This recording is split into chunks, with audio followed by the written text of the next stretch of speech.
We met on a dating app, and things quickly escalated from casual to serious between us. We only ever wanted to spend time with each other. I knew right away there was something different about her that I hadn't found in any other woman.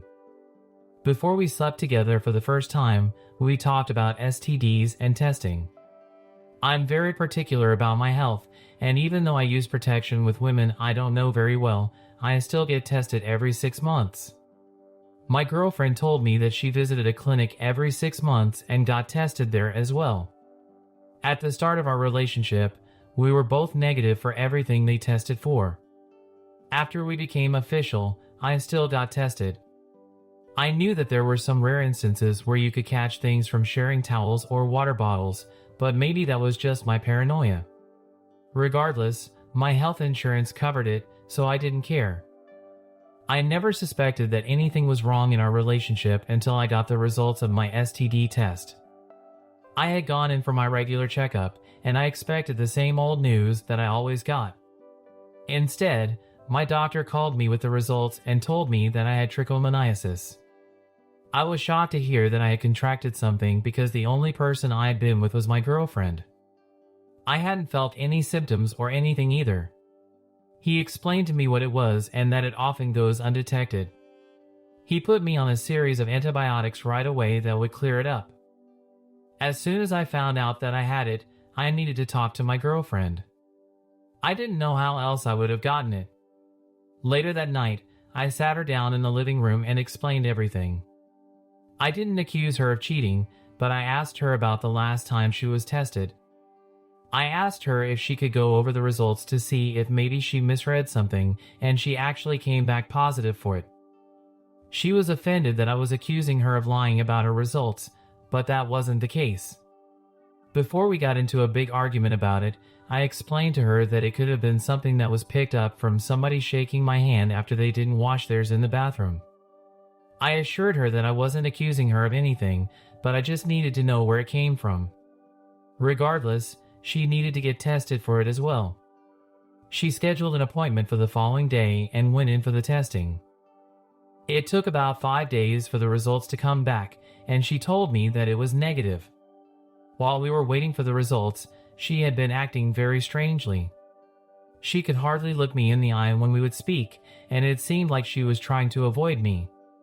I didn't think that she would have cheated, but I couldn't help but wonder if it was her guilty conscience keeping her away from me. She was on her phone a lot more than usual, and that struck me as odd. This is going to sound mean, but she didn't really have any friends.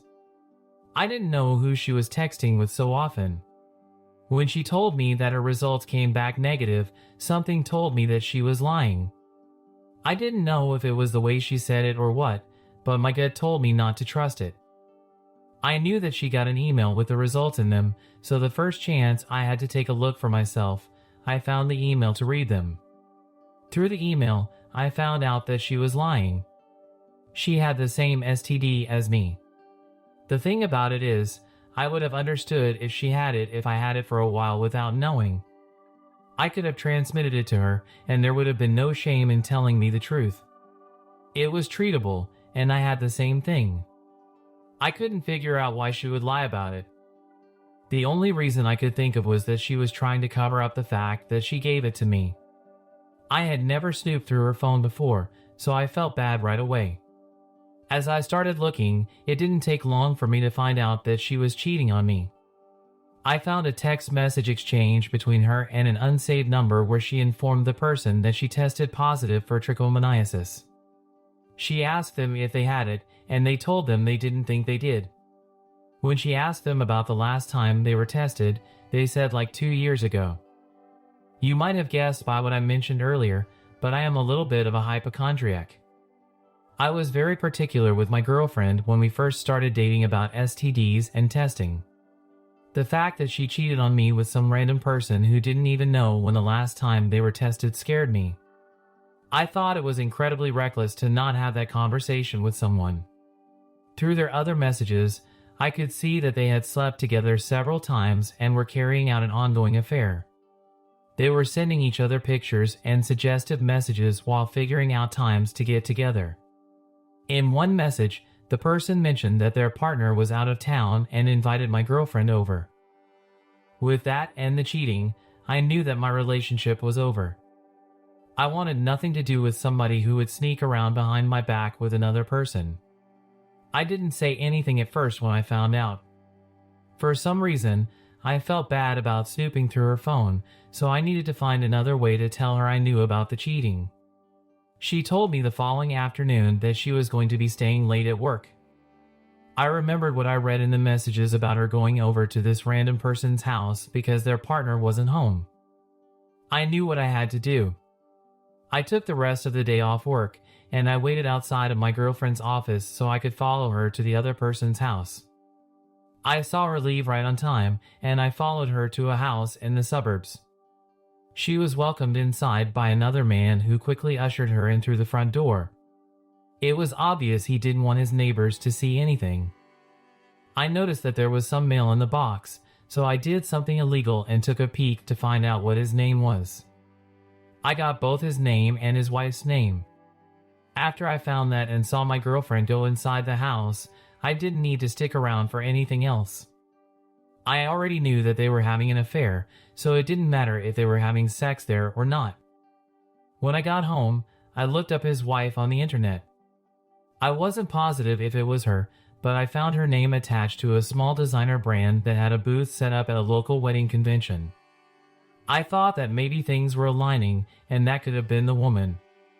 I reached out to her and asked her if the man was her husband because I had something to share with her. DMs were open for business inquiries, so I hoped she wouldn't just report me as spam. She replied, asking me more about what I knew, and I explained everything to her. She called me shortly after, and we talked about everything over the phone. She confirmed that it was her husband and told me that she didn't have any STDs and she got tested regularly. She told me that she planned on confronting him when she returned from the convention. I sent her everything I could in regard to evidence, and she thanked me for it. I then just tried to focus on what to do to get back at my girlfriend. She was reckless, and she cheated on me, and she gave me an STD. Yes, it was a curable one, but it didn't matter. The more I thought about what I wanted to do to get revenge, the more I realized I didn't want to see her ever again. She really had very few people in her life, and I knew that losing me, in itself, would be a big blow to her. She came to me for everything, and I was going to take that away from her.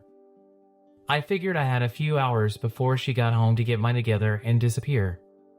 I packed up all of my clothes and some of the essentials that I had around the house, like my television and computer. Before I left, I printed out pictures of some of the messages I found alongside the test results I had sent myself. I left all of them in a nice little envelope on the kitchen table and walked out of the apartment forever.